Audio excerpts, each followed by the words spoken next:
Mesdames, Mesdemoiselles, Messieurs, chers auditeurs de la web radio www.rdumboa.com, toujours ici au 10e Forum Carte Afrique. Nous sommes actuellement dans le stand de Mastercard où nous allons rencontrer pour vous son directeur général, Monsieur Faisal Diri.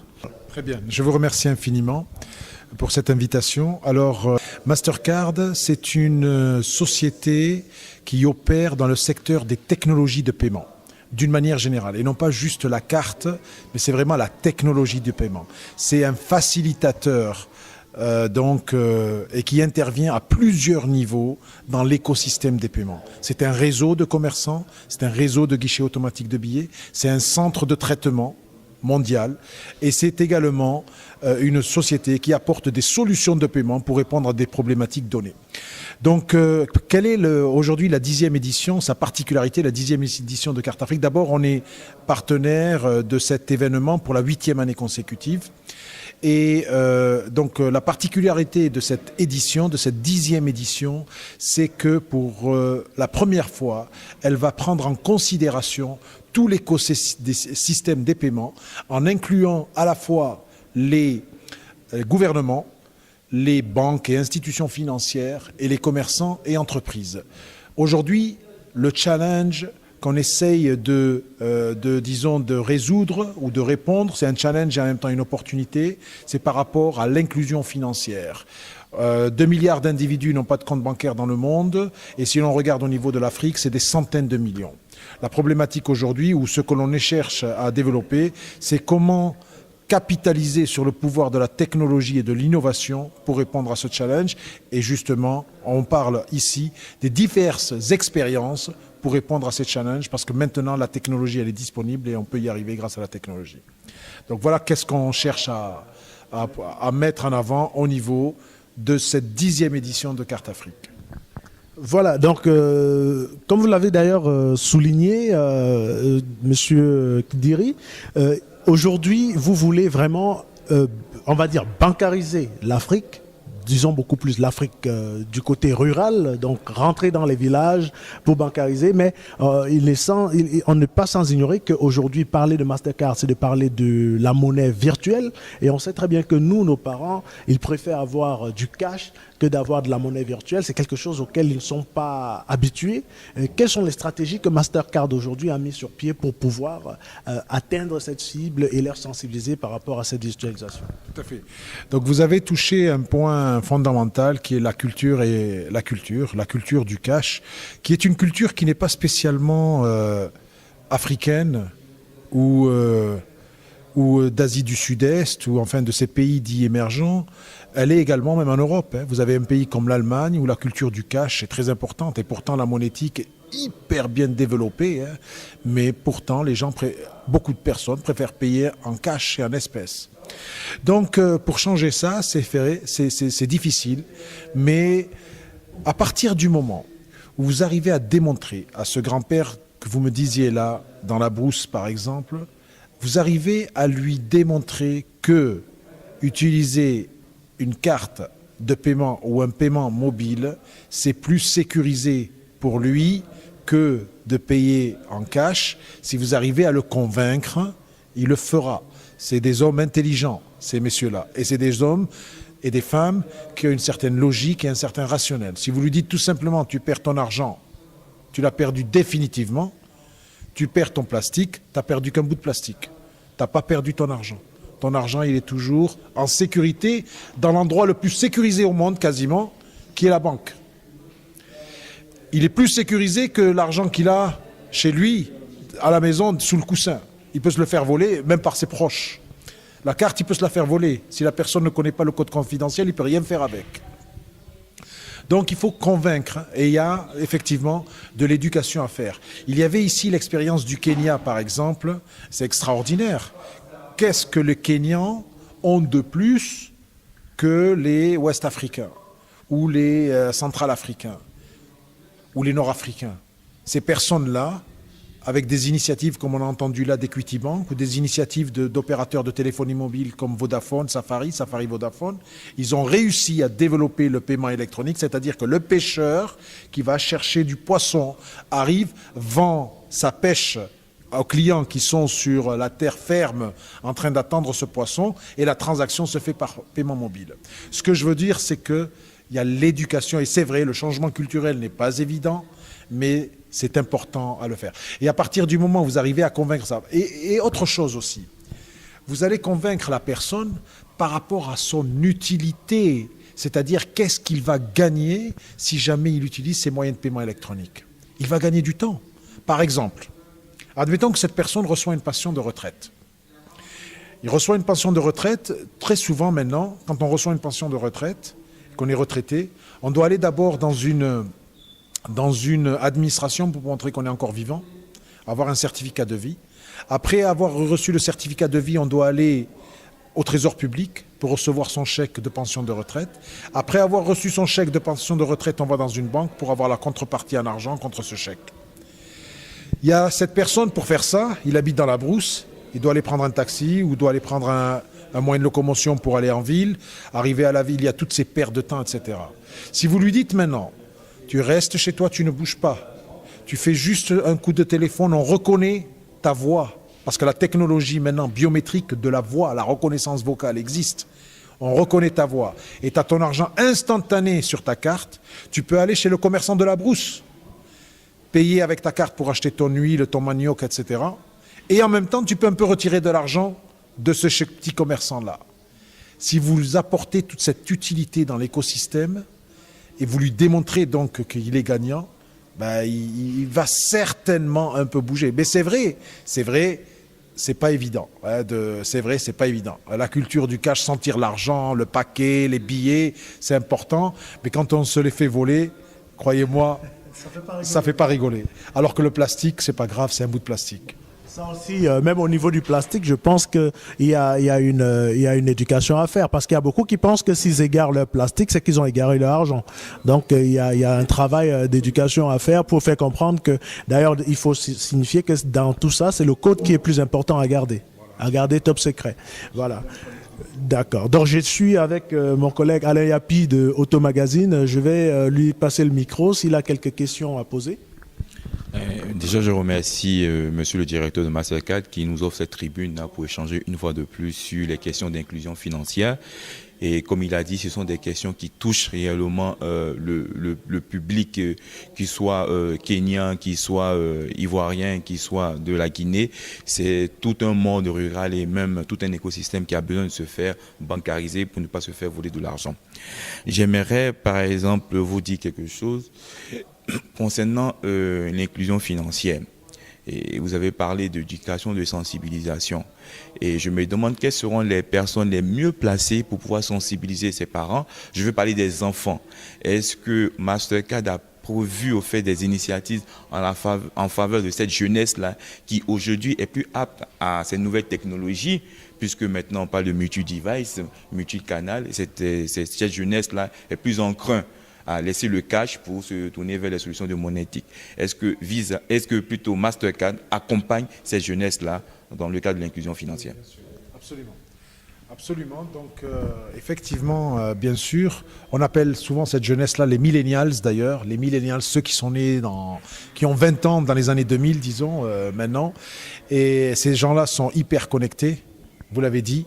Internet, les tablettes, etc. Moi, mon fils, il parle avec son cousin, puisqu'on vit à Casablanca, en Tunisie. Moi, je suis d'origine tunisienne. Il parle avec son cousin sur Skype, comme ça. Il utilise ça d'une manière vraiment très automatisée. Et pour lui, je crois que un timbre poste, il ne sait pas ce que c'est. Ça fait partie vraiment de la préhistoire. On est maintenant dans l'ère du digital et dans l'ère de l'instantané, de la communication en live, quel que soit où que vous soyez dans le monde, de partager tout ce que vous faites sur le net. Et c'est vrai, la jeunesse, vous l'avez si bien dit, est prête à adopter et à utiliser ces moyens de paiement. Et donc, effectivement, la jeunesse peut être un vecteur d'éducation au niveau des parents. Bien sûr. D'ailleurs, notre expérience, par exemple, au Nigeria, on a lancé la première carte d'identité et de paiement à la fois, 2 en 1, carte d'identité et de paiement, avec la direction nigériane des cartes nationales d'identité. Et la première cible que l'on a fait pour faire le pilote, c'est les jeunes, entre 16 et 24 ans. Et on a émis sur cette cible-là 13 millions de cartes. Parce qu'au Nigeria, c'est une grande population, absolument. Ouais, près de 200 millions d'habitants. Donc 13 millions de cartes. 13 millions de cartes, c'est une manière de faire un pilote. Et par la suite, on va voir comment s'est adopté ce programme par ces jeunes-là. Et ensuite, on va le généraliser à 120 millions de personnes. Et ça fait le programme d'inclusion financière le plus important en Afrique. Et je crois personnellement que c'est le plus important même dans le monde. Donc oui. On a des programmes comme ça destinés aux jeunes que l'on soutient absolument, voilà. Donc on soutient, c'est vrai, à travers ces programmes-là, mais également, et c'est malheureux un petit peu, la jeunesse est souvent confrontée dans nos pays également au chômage, malgré leurs études. Et donc là, ce que l'on fait également, c'est que l'on soutient plusieurs initiatives pour développer l'entrepreneuriat ou l'esprit d'entrepreneuriat au niveau des jeunes, notamment, par exemple, à travers le secteur de la microfinance. Donc, on va développer des solutions de paiement mobile ou prépayé avec des cartes pour la gestion, l'administration et la distribution des microcrédits destinés aux jeunes entrepreneurs qui ouvrent des micro-entreprises.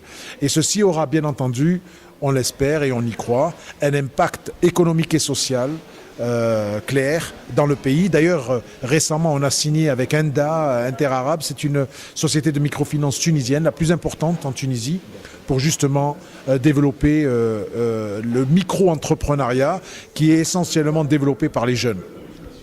J'étais au Cap-Vert il n'y a pas si longtemps. De la même manière, on a fait au Cap-Vert tout un programme avec les gouvernements, et notamment le ministère de la Jeunesse, justement, le ministère de la Jeunesse et des partenaires pour développer comme ça des sociétés, des agents de microfinance En fait, c'est des agents qui vont offrir des services financiers, mais qui ont eu un prêt, un microcrédit pour développer leur agence. Et que le gouvernement garantie par rapport à par rapport à ces jeunes-là. Et donc ça va être un réseau comme ça de à peu près 300 agences comme des banques par des jeunes qui vont offrir des services financiers du type transfert d'argent, paiement des factures, etc. Et puis ensuite, ils vont également commencer à offrir d'autres services, acheter ses timbres ou payer ses impôts, etc. À travers ce réseau d'agences-là, ça leur fait gagner, ils développent l'entrepreneuriat. Donc on travaille sur l'écosystème. L'écosystème, absolument, absolument. Donc voilà. Je vais poser une question directe comme ça, monsieur le directeur général. On sait très bien que dans la vie, rien n'est gratuit. Quel est aujourd'hui le piège? Vous savez, ça c'est bien, vous avez l'esprit méfiant. C'est pour cela que vous posez cette question directe. Et de toute façon, en Afrique, on est très méfiant. Ça fait partie de notre nature. On est comme ça. On les voit venir de loin. Là, il me donne par ici, mais par derrière, il me donne 100 ici, il me prend 200 de l'autre côté. Vous savez, d'abord, on peut gagner de l'argent et faire du bien à l'humanité. Ça déjà, c'est un concept, c'est vrai, qui est difficile à comprendre, mais on peut être dans une situation où tout le monde est gagnant.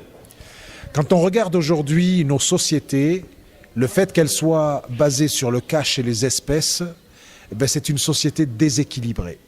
C'est une société où on a beaucoup de misère, une société où on a beaucoup de corruption. Malheureusement, on a même dans certains pays des activités terroristes, des trafiquants de drogue, etc. Si nos sociétés étaient, entre guillemets, électronifiées, eh bien déjà, toutes ces activités illicites ne pourraient pas être exercées parce que la monnaie électronique, elle laisse des traces. On n'aurait pas des gens... Malheureusement, on a eu des fois des gouvernements également corrompus, etc. Avec une société comme ça, on ne le serait pas. C'est une société... Le fait que l'on aille vers une société sans cash, eh bien, ça fait en sorte que l'Africain, il est inclus financièrement. Le fait qu'il soit inclus financièrement, il va participer plus activement au développement économique de son pays. Je vais vous dire pourquoi. Parce que le fait qu'il utilise des moyens de paiement électroniques, l'argent reste auprès des banques, le cash. La banque, ayant plus de liquidité, va pouvoir octroyer des crédits à la consommation pour les consommateurs, pour les citoyens et aux entreprises sous forme de prêts également pour le développement de leur activité. Et il y a un impact économique, plus de production, plus de consommation. Également, le gouvernement reçoit un petit peu sa quote-part, qu'il est en droit de recevoir. Parce que le gouvernement est là pour faire des choses aussi. Il y a un peu l'État-providence, où il va développer toute l'infrastructure, les autoroutes, les hôpitaux, les écoles, etc., qui sont nécessaires chez nous également. Si tout était transparent, tout le monde y va gagner. Celui qui ne veut pas payer d'impôts finira par se dire « Ah mais moi finalement, payer un petit peu d'impôts, ça m'arrange parce que la route elle est bien meilleure, je crève moins mes pneus au niveau des autoroutes, les hôpitaux me soignent bien, j'ai pas besoin d'aller à l'étranger pour me faire soigner et dépenser une fortune, etc. » Tout le monde, il y a un cercle vertueux de gains, d'impact positif au niveau de la société, pour tout le monde, et surtout, et d'abord pour le citoyen. Donc Mastercard, Mastercard, c'est zéro risque. On a tout à gagner avec Mastercard. Vous savez, pour les croyants, ils vous diront que la perfection elle est divine, n'est-ce pas? Si vous êtes chrétien, c'est Jésus-Christ. Si vous êtes musulman, c'est Allah. Si vous êtes bouddhiste, c'est peut-être Bouddha. Mais la perfection, on cherche tous à aller vers la perfection, mais le risque zéro n'existe pas. Mais on peut le minimiser. Maintenant, la technologie, elle est suffisamment importante et solide pour minimiser les risques, à tendre vers zéro. On a des systèmes d'authentification fortes. Je vous ai parlé de la technologie biométrique avec les empreintes digitales, l'iris, la reconnaissance faciale. Vous avez vu nos expériences ici. Et la reconnaissance vocale. Avec tout ça, vous savez, on arrive à minimiser petit à petit les risques. Absolument, absolument. Alors, je vais passer la parole à... Bien sûr, pour emboîter le pas sur l'aspect sécurité, parce que qui dit solution de monétique parle vraiment de garantir la sécurité contre la fraude et bien sûr avec les intrusions. Quels sont les différents tests, quelles sont les différentes mesures que vous mettez, soit au niveau même des banques, puisque vous êtes les grands acquéreurs de cartes, et aussi au niveau du public cible. Quelles sont les mesures que Mastercard a pris contre ces intrusions-là? Très bien. Donc, alors évidemment, le risque, il est à plusieurs niveaux. Il y a des risques systémiques, donc au niveau des systèmes. Il y a des risques également contre le blanchiment d'argent, des personnes qui sont listées, terroristes, etc. Et Mastercard, évidemment, on développe des solutions pour minimiser ces risques-là. Par exemple, des solutions qui se connectent directement chaque fois qu'un client est régulièrement fait des transactions, bien que Mastercard ne connaît pas l'identité des individus. Il y a entre guillemets, la protection des personnes et des données personnelles. Ce que l'on voit, nous, c'est des digits, des chiffres, des numéros, des codes, mais on ne sait pas qui est le nom de la personne derrière. Par contre, évidemment, entre guillemets, le propriétaire du client, celui qui gère la relation avec le client, par exemple la banque, par contre, elle connaît. Et donc d'ailleurs, dans nos exigences au niveau de Mastercard, c'est d'avoir des institutions, et on fait régulièrement des audits, etc., c'est que les institutions régulièrement scannent leurs clientèle avec toutes les bases de données mondiale par rapport notamment à l'OFAC list, la liste OFAC depuis 9/11, c'est-à-dire depuis les attentats du 11 septembre 2001, tout à fait, c'est devenu un récurrent systématique. Les banques doivent, et toutes les banques centrales ont adhéré à ceci, et les banques doivent donc avoir des procédures contre le blanchiment d'argent. Donc il y a des solutions comme ça qui permettent régulièrement, de manière fréquente, toutes les 2 heures, toutes les 3 heures, de revoir toutes leurs bases de données. Mais sinon, au niveau systémique et au niveau des systèmes, alors Mastercard, par exemple, a développé des systèmes d'alerte. Il y a ce que l'on appelle les systèmes d'alerte contre le risque de fraude dynamique et les systèmes d'alerte contre le risque de fraude statique. Alors, au niveau du statique, c'est tout simplement l'institution financière qui va nous donner un certain nombre de paramètres par rapport au comportement dépensier de son client et qu'on va intégrer dans notre système. Et en quelque sorte, et lorsque ces paramètres, l'usage de cette carte sort de ces paramètres là qui nous sont donnés par la banque, à ce moment-là, on envoie des systèmes d'alerte à la banque et on dit à la banque, attention, là, l'usage, il est différent de ces paramètres que vous nous avez indiqués.